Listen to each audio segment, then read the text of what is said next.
Hello again. Hello. It's so good to see you again. I'm so excited to do our next activity together. I wanted to go ahead and show you the packet. This is for your packet. Will say April 2nd on it. Inside it will be a template for a rain boot. It will also have in here a blue sheet of construction paper, blue and white, okay? So the white is if you want to paint your own puddle, you can, and just let it dry before you decide to cut out your puddle. You could have your child just go in with blue paint and paint this whatever shade of blue they want. If you don't have blue paint, then I put in a blue piece of construction paper so you could cut out a puddle shape from there. Okay, so we're going to do this activity together. I also included some stickers for each child to be able to put on their rain boot if they want. They can add other things too from their house.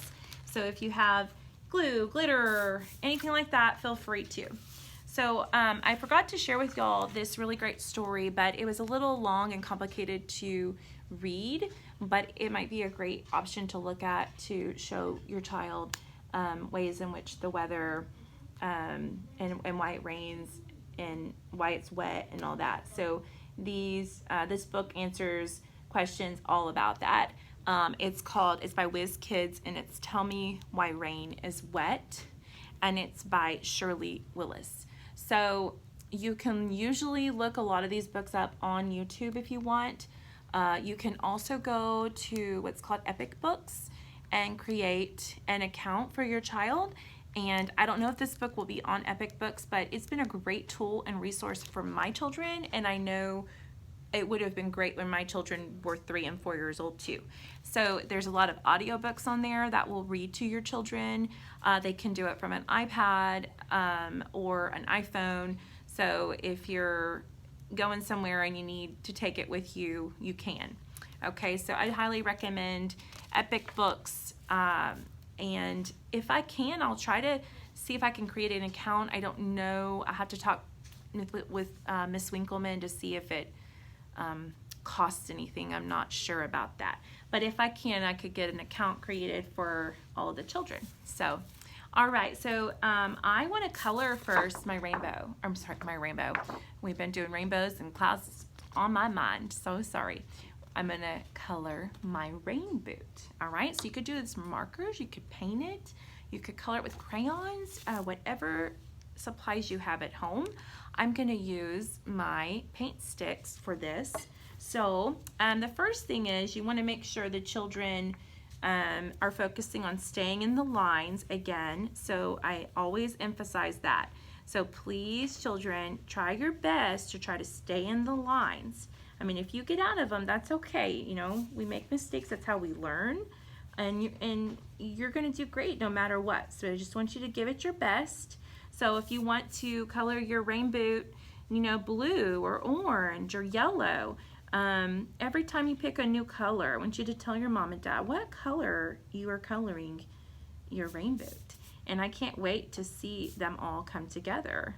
You could even make it fun. I know lately there's been all of this chalk art going on, and so you could even take masking tape with your child if you wanted to, and you could put it across in lines across the rain boot and almost make like a mosaic with that. I'm gonna go ahead and do something different and just maybe fill in this.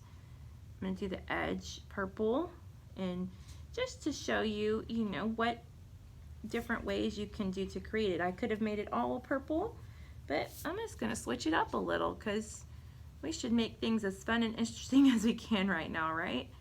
So we will have another packet pickup on Sunday. Things will look a little different than the ones I've been sending home, which have been in the plastic bags. CDC is recommending that we not send home things in plastic bags anymore because it can harbor germs and viruses longer than paper. So I have gathered some paper envelopes together. So that part will look a little different.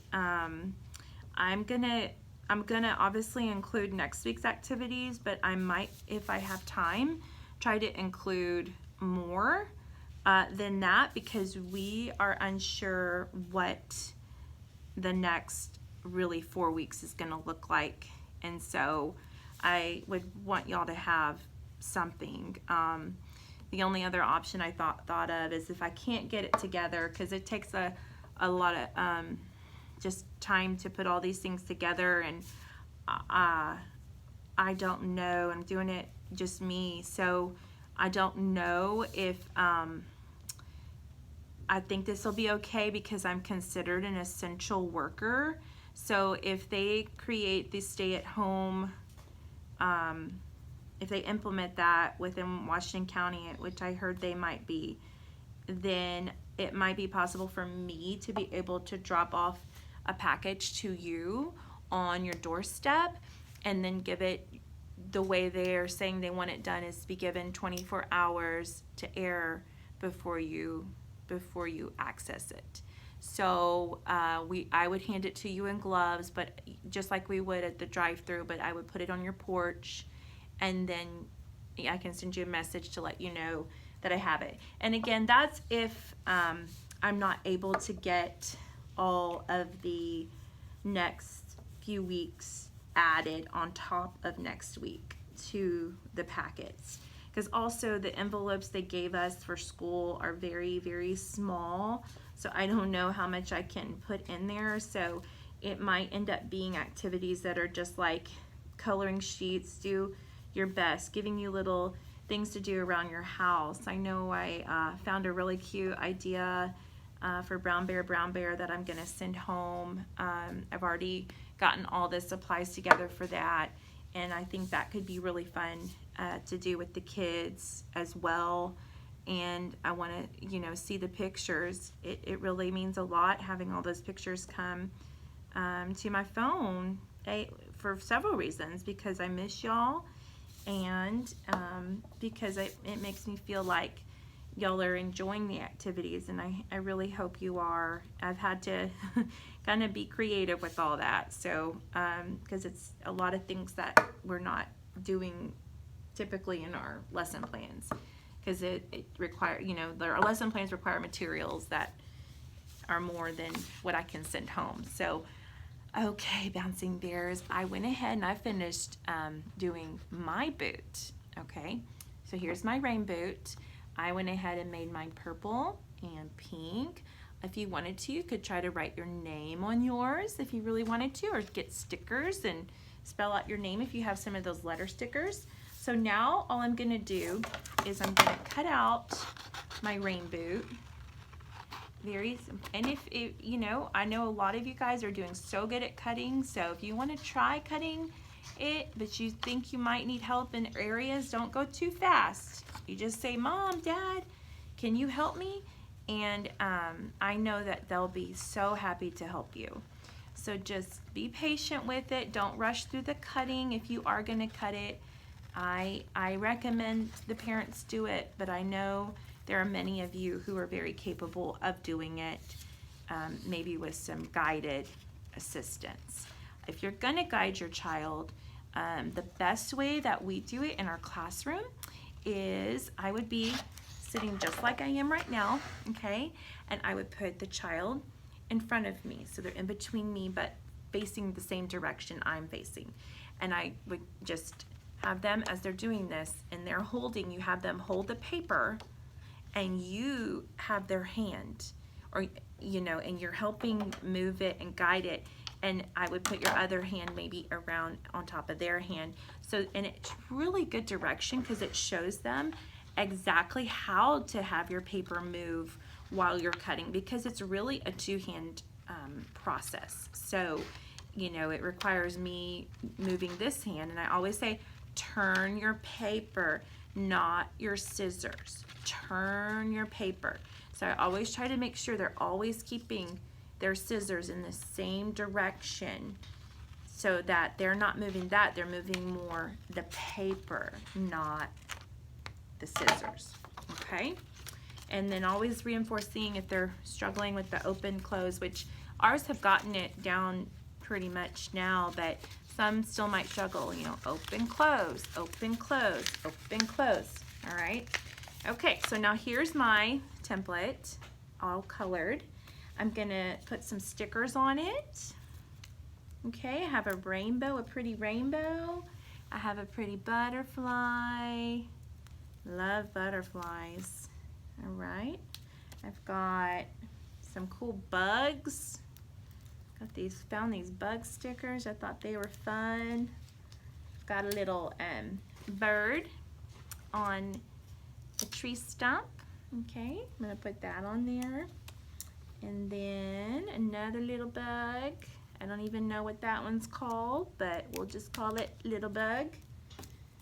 And a really pretty.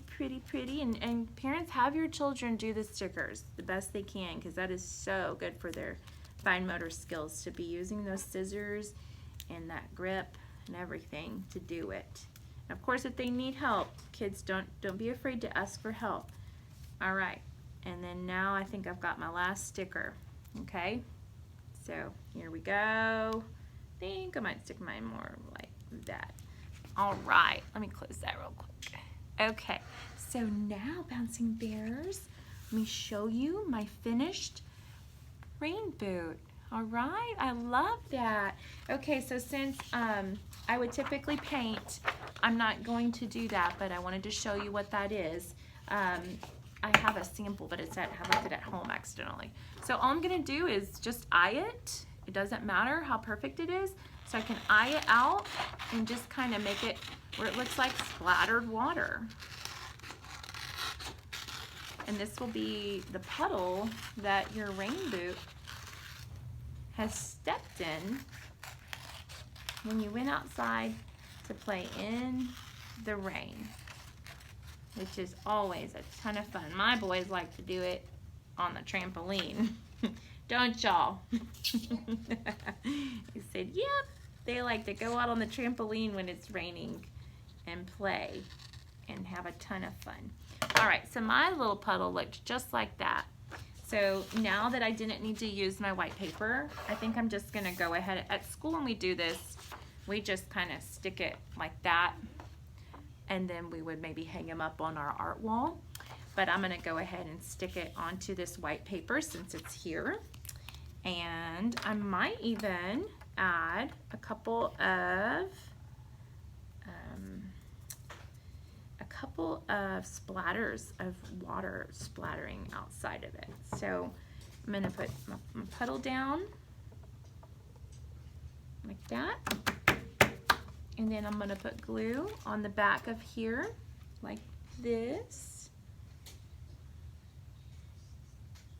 And I'll show you how to, I would just probably make it look like, almost like raindrops would.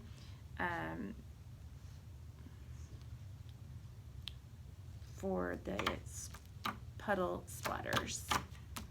So maybe do like a teardrop looking pattern. You know, like this. Okay, maybe they could kind of go like that. And then another one. They don't have to be the same size. Nothing has to be perfect. If you want to, you could draw out the shape onto the paper, the teardrop shape, and have your child cut it out. Just depends on y'all. Y'all are the ones who have this time doing it. I wish I was there to do it with you guys. I definitely look forward to the day when I get to see you all again. I sure have missed you so much. My classroom just doesn't feel the same without you here. And the toys, they're getting lonely. They're getting very lonely. So parents, what I would recommend if some of your kids are getting a little tired of their toys at home, I recommend, like just like we do at school, we switch out the centers. So you could get bins or big, gallon-sized bags of Ziploc bags, and you can basically clean up a center, put it away, put it in your closet, and then get out a new one and then just kind of rotate them, make them different. So it's giving the children some new variety to play with. Okay, so I wanted to show y'all my finished picture. I'm gonna let it dry, and we're gonna see it hanging up on the art wall over there. But here is my rain boot. Okay, I hope y'all enjoyed that activity today, and I look forward to seeing you. Bye, have a good day, bye.